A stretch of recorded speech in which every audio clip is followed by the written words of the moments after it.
Untuk penurunan tekanan uap atau delta P adalah selisih antara tekanan uap larut murni dengan tekanan uap larutan. Oleh karena itu, rumus delta P sama dengan P0 dikurangi P, yang mana P0 ini adalah tekanan uap larut murni dan P ini adalah tekanan uap larutan. Nah, untuk mencari delta P juga dapat melalui rumus ini. Delta P sama dengan XT atau fraksi mol terlarut dikali P0. Nah, P0 di sini tekanan uap larut murni. Nah, selanjutnya untuk mencari P atau tekanan uap larutan dapat dicari melalui P0 atau pelarut tekanan uap larut murni dikali fraksi mol pelarut. Nah, untuk keterangannya, kalian bisa lihat di layar ini, delta P sama dengan penurunan tekanan uap dalam satuan ATM atau atmosfer, kemudian P0 atau tekanan uap jenuh pelarut murni satuannya atmosfer atau ATM, dan P adalah tekanan uap jenuh larutan satuannya ATM atau atmosfer, XT adalah fraksi mol zat terlarut, dan XP adalah fraksi mol zat pelarut. Baik, kali ini kita akan membahas contoh soal dari penurunan tekanan uap. Jadi di sini ada contoh, yaitu contoh soal tekanan uap murni pada temperatur 250 derajat Celcius adalah 30,6 mmHg. Nah, tentukan tekanan uap larutan jika ke dalam 90 gram air dilarutkan 18 gram glukosa. Nah, di sini sudah saya carikan untuk mR-nya. Nah, kemudian kalian bisa menentukan dulu yang mana zat pelarut, yang mana zat terlarutnya. Di sini ada air dan glukosa. Nah, kalau air itu berarti termasuk pelarut atau terlarut. Nah, kalau air itu adalah termasuk zat pelarut, sedangkan kalau glukosa adalah zat terlarutnya.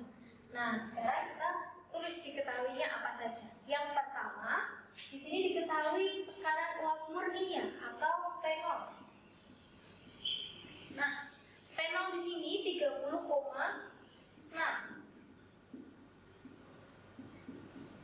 Kemudian yang diketahui lagi adalah massa air atau massa pelarut. Massa pelarut, saya singkat P ya. Ini 90 gram. Kemudian 18 gram untuk glukosa, berarti ini adalah massa zat terlarutnya. Berarti massa P yaitu 18 gram.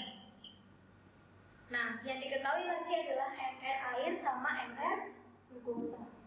Untuk mR-nya pelarut itu 18, mRT-nya atau terlarut adalah 180. Nah, yang ditanyakan apa? Tentukan tekanan uap larutan. Berarti yang ditanyakan adalah P, tambahnya P, atau tekanan uap larutan. Nah, sekarang kita mulai mencoba menjawab.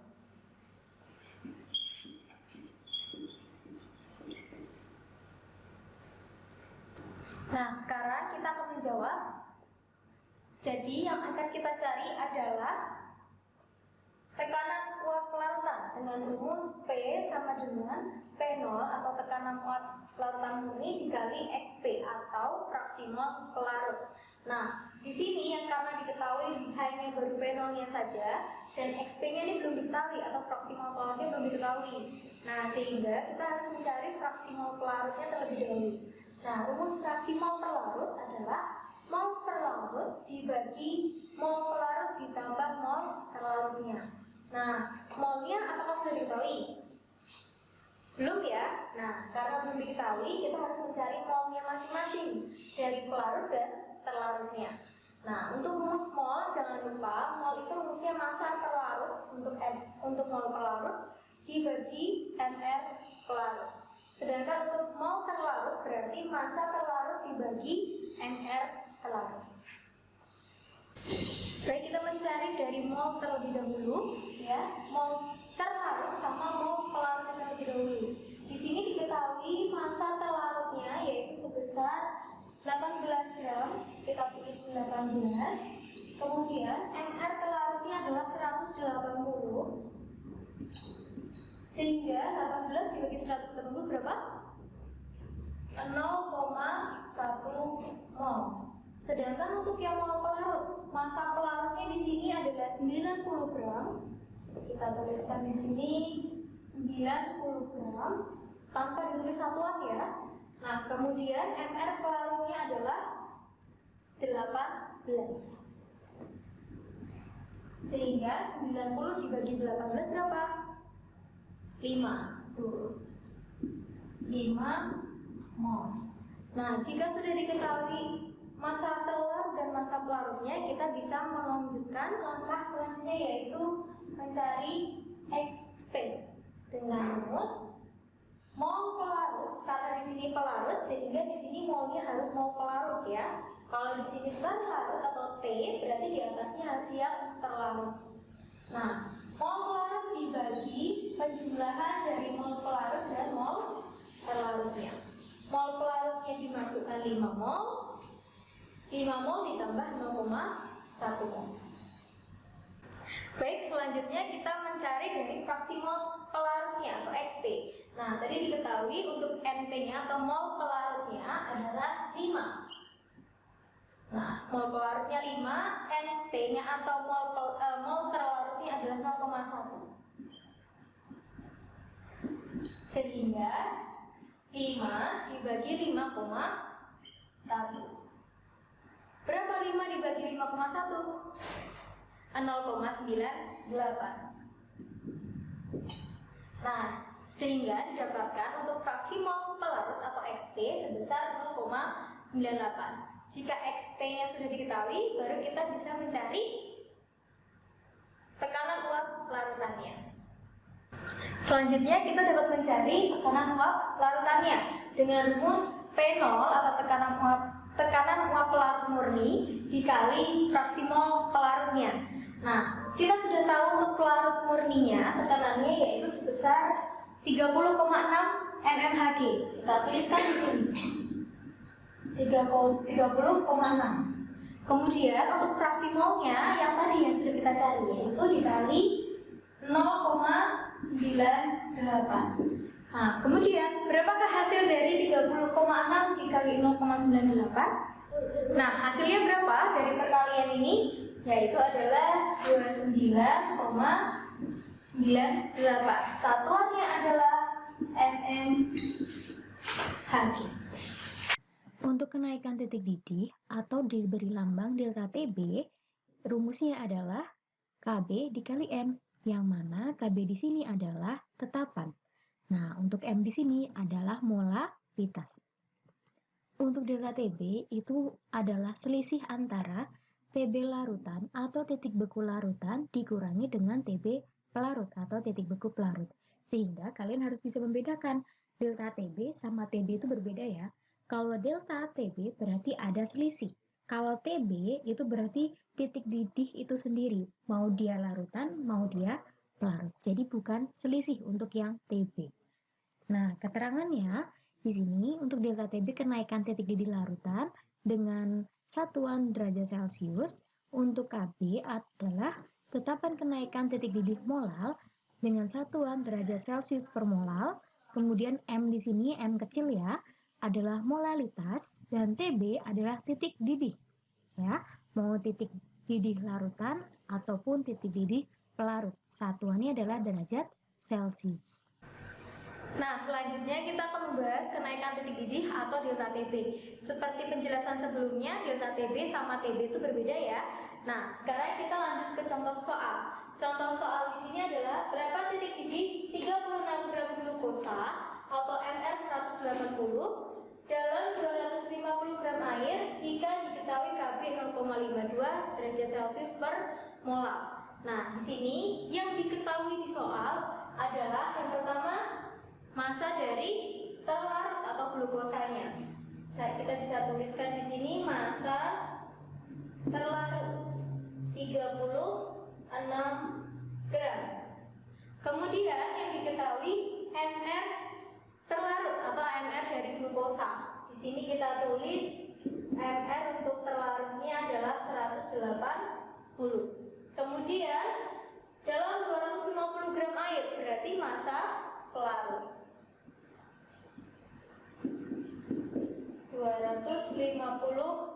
gram. Nah, untuk mencari MR pelarut, pelarutnya kan tadi air. Nah, kalau air itu rumus kimianya H2O. Berarti kalian bisa mencari MR-nya melalui tabel periode unsur. Silahkan cari nomor massa dari H atau hidrogen dan nomor massa dari oksigen. Sehingga untuk MR pelarut atau MR air ini didapatkan 18, ya. Kemudian yang diketahui adalah Kb. Kb-nya sebesar 0,52 derajat Celcius per molar. Nah, yang ditanyakan adalah berapa titik didih. Nah, kalau yang ditanyakan titik didih berarti TB. Tapi kalau yang ditanyakan berapa kenaikan titik didih berarti yang ditanyakan adalah delta TB. Karena di soal ini yang ditanyakan hanya titik didih saja, berarti TB. Nah, kalau sudah mencari, diketahui dan ditanyakannya, sekarang kita bisa menjawab dari soal ini. Nah, sekarang ada 3 langkah untuk mencari TB atau titik didih larutan. Yang pertama, rumusnya adalah delta TB atau kenaikan titik didih sama dengan TB larutan dikurangi TB pelarut. Karena kita ingin mencari TB larutan, jadi kita harus tahu delta TB-nya berapa, kemudian TB pelarutnya berapa. Karena pelarutnya adalah air, sehingga TB pelarut langsung 100 derajat Celcius. Lalu delta TB-nya berapa? Nah, karena delta TB-nya belum diketahui di soal, ya, jadi kita cari dulu dengan rumus Kb dikali M atau molaritas, ya. Nah, di sini Kb-nya sudah ada, M-nya belum ada. Karena molaritasnya belum ada, kita mencari dulu untuk molaritasnya.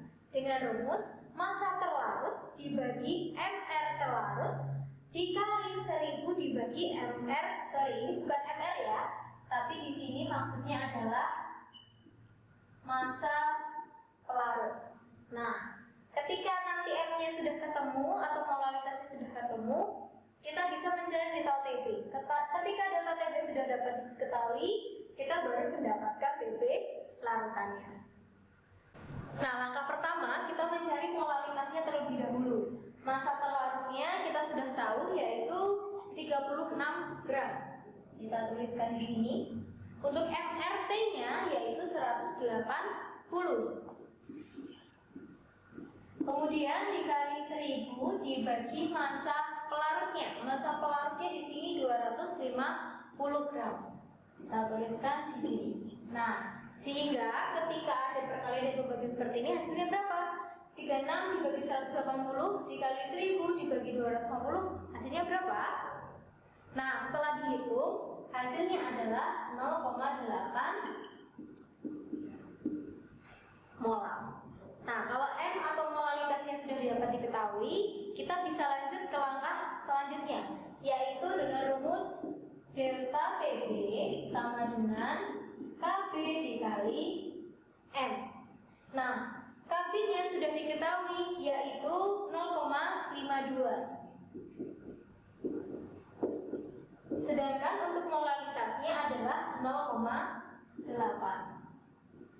Sehingga hasilnya berapa ketika 0,52 dikali 0,8? Nah, setelah perhitungan hasilnya adalah 0,416 derajat Celcius. Nah, setelah delta TB sudah diketahui, kita bisa mencari TB larutannya atau titik didih larutannya. Nah, kita lanjut ke langkah ketiga, yaitu mencari titik didih larutan. Di sini ada rumus delta TB atau kenaikan titik didih sama dengan titik didih larutan dikurangi titik didih pelarut. Nah, delta TB di sini kita sudah mendapatkan dari perhitungan sebelumnya, yaitu 0,416 derajat Celcius. Nah, untuk TB larutannya ini yang akan kita cari, sehingga kita tuliskan saja dikurangi titik titik didih pelarut atau TB pelarut. Nah, karena pelarutnya adalah air sehingga 100 derajat Celcius. Nah, kalau misalkan pelarutnya bukan air, biasanya akan diketahui titik didih dari pelarut tersebut. Nah, sekarang tinggal dipindah ruang saja. Nah, ini sudah pindah ke sini ya, biar cukup TB larutannya. Nah, berarti TB larutannya sama dengan 0,416 derajat Celcius ditambah 100 derajat Celcius, sehingga didapatkan 100,416 derajat Celcius, sehingga TB larutan atau titik didih larutannya sebesar 100,416 derajat Celcius. Nah, kalau tadi kita sudah membahas delta TB atau kenaikan titik didih, ya, kalau B itu adalah boil maksudnya, sekarang penurunan titik beku atau delta TF. F ini maksudnya adalah freeze. Nah, jadi jangan sampai kebalik ya. Kalau delta TB itu adalah kenaikan titik didih atau boil, kalau untuk delta TF berarti penurunan titik beku atau freeze TF-nya. Nah, untuk delta TF sama dengan KF dikali M. Nah, delta TF itu adalah selisih dari titik beku pelarut dikurangi titik beku larutan. Ya, ingat, bisa saya ingatkan lagi, delta TF itu berarti adalah selisih antara titik beku pelarut dengan titik beku larutan. Kalau TF, ya hanya TF saja, titik beku si larutan itu sendiri. Nah, keterangannya untuk delta TF adalah penurunan titik beku larutan dengan satuan derajat Celcius. Kemudian kalau KF itu adalah tetapan penurunan titik beku molal dengan satuan derajat Celcius per molal, dan M kecil adalah molalitas. Dan yang terakhir adalah TF, yaitu adalah titik beku dalam satuan derajat Celcius. Selanjutnya kita akan membahas penurunan titik beku atau delta TB. Nah, di sini ada contoh soal, yaitu dalam 500 gram air dilarutkan 15 gram urea dengan MR60. Tentukan titik beku larutan urea tersebut jika diketahui nilai KF sebesar 1,8 derajat Celcius per molar. Nah, dari contoh soal ini kalian bisa mengetahui apa saja. Yang pertama yaitu adalah massa dari pelarutnya. Massa pelarutnya atau massa air sebesar 500 gram. Nah, kemudian di sini ada massa urea atau massa terlarutnya. Sehingga kita tuliskan di sini massa terlarutnya sebesar 15 gram. Nah, kemudian diketahui juga KF-nya itu 1,8. 1,86 derajat Celcius per molar. Nah, kemudian MR pelarut berapa? Karena pelarutnya air, berarti 18. Sedangkan untuk MRP-nya atau FR pelarutnya adalah 60. Nah, kemudian yang ditanyakan apa? Tentukan titik beku larutan. Berarti yang ditanyakan adalah TF. Nah, yang ditanyakan adalah titik beku larutan atau TF. Setelah diketahui dan ditanyakan sudah dianalisis, selanjutnya kita menjawab dari contoh soal tersebut. Nah, selanjutnya kita menjawab dari contoh soal berikut tadi. Nah, di sini ada 3 langkah untuk mencari TF larutan, ya. Karena kita ingin mencari TF larutan, kita harus mencari delta TF terlebih dahulu. Karena TF pelarut, kalau pelarutnya air itu adalah 0 derajat Celcius. Nah, jadi delta TF-nya belum diketahui. Kalau delta TF belum diketahui, kita mencari dulu dengan rumus ini. Delta TF sama dengan KF dikali M. KF-nya diketahui, M-nya sudah diketahui belum? Belum ya, karena belum diketahui, kita mencari M-nya atau molalitasnya. Di sini ada massa terlarut, MR terlarut dikali 1000 per massa pelarut. Nah, di sini diketahui semuanya. Sehingga langkah yang harus kita lakukan adalah mencari molalitas terlebih dahulu, kemudian mencari delta TF, dan yang terakhir kita baru bisa mencari TF larutan. Nah, untuk langkah pertama, kita mencari molalitas terlebih dahulu. Massa terlarutnya sudah diketahui yaitu 15 gram. 15 gram. Kemudian untuk FR-nya yaitu adalah 60 dikali 1000 per massa pelarutnya. Massa pelarutnya adalah 500 gram. Nah, sehingga hasil yang diperoleh berapa? Setelah perhitungan didapatkan hasilnya adalah 0,5 molar. Ketika molalitas sudah didapatkan, sekarang kita mencari delta TF-nya dengan rumus KF dikali molalitas. Ya. Nah, di sini KF-nya diketahui sebesar 1,86. 1,86 dikali molaritasnya 0,5. Nah, berapa 1,86 dikali 0,5? Setelah dihitung didapatkan 0,93 derajat Celcius.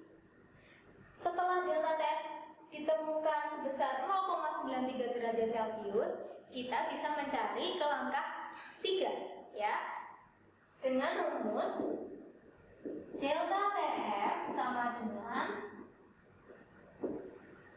TF larutan. Mohon maaf, maksud Ustazah TF pelarut kurangi TF larutan. Nah, TF pelarut di sini 0 derajat Celcius. Yang TF larutan yang kita cari delta TF yang menggunakan yang 0,93. Nah, langkah ketiga menggunakan rumus ini delta TF sama dengan TF pelarut dikurangi TF larutan. TF pelarut adalah 0 derajat Celcius karena pelarutnya berupa air. Sehingga kita tuliskan 0 derajat Celcius, ya.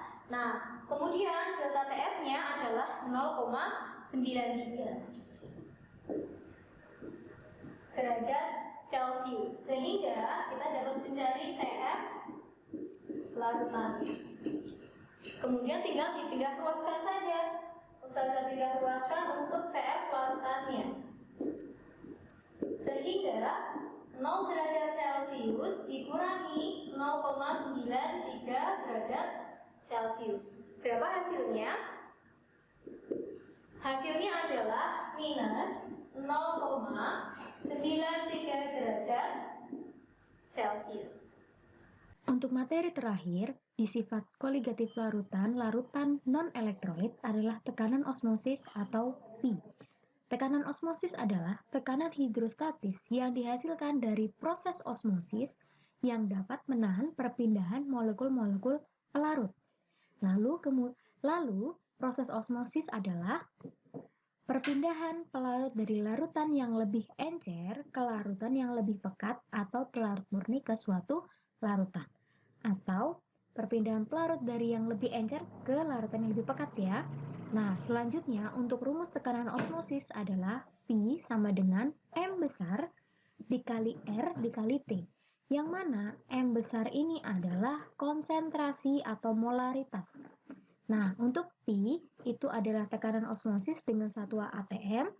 Kemudian untuk R ini adalah tetapan gas dengan tetapan berupa 0,082 liter per mol Kelvin.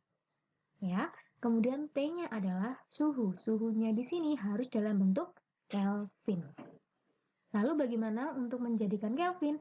Kalau dari derajat Celcius dijadikan ke Kelvin harus ditambah 273. Selanjutnya tekanan osmosis atau lambangnya adalah P. Nah, di sini ada contoh soal untuk tekanan osmosis. Jika 3,6 gram glukosa, NR-nya 180, dilarutkan dalam air sampai volumenya 200 mili. Pada suhu 27 derajat Celcius, berapa tekanan osmosis larutan? Nah, di sini yang harus kalian lakukan pertama kali adalah diketahui, ditanya, baru dijawab. Nah, yang diketahui ada apa saja? Yang pertama, massa glukosa atau massa terlarutnya, yaitu 3,6 gram. Nah, selanjutnya yang diketahui lagi adalah MR-nya.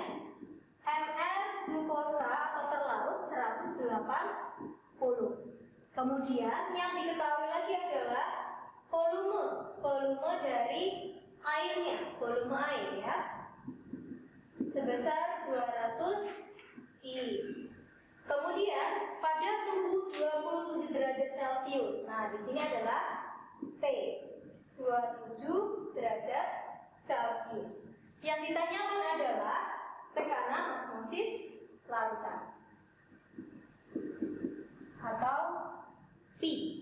Nah, di sini 27 derajat Celcius ini harus diubah menjadi Kelvin. Nah, kalau mau diubah menjadi Kelvin ditambah 273 sehingga 300 Kelvin. Nah, untuk volumenya harus diubah menjadi liter sehingga 0,2 liter. Nah, setelah itu kita jawab. Di sini ada 2 langkah, yaitu karena rumusnya tekanan osmosis adalah P sama dengan M kali R kali T, yang mana M di sini adalah molaritas atau konsentrasi, dikali R, R-nya ini adalah tetapan 0,082, dan T-nya di sini adalah suhu dalam kondisi Kelvin.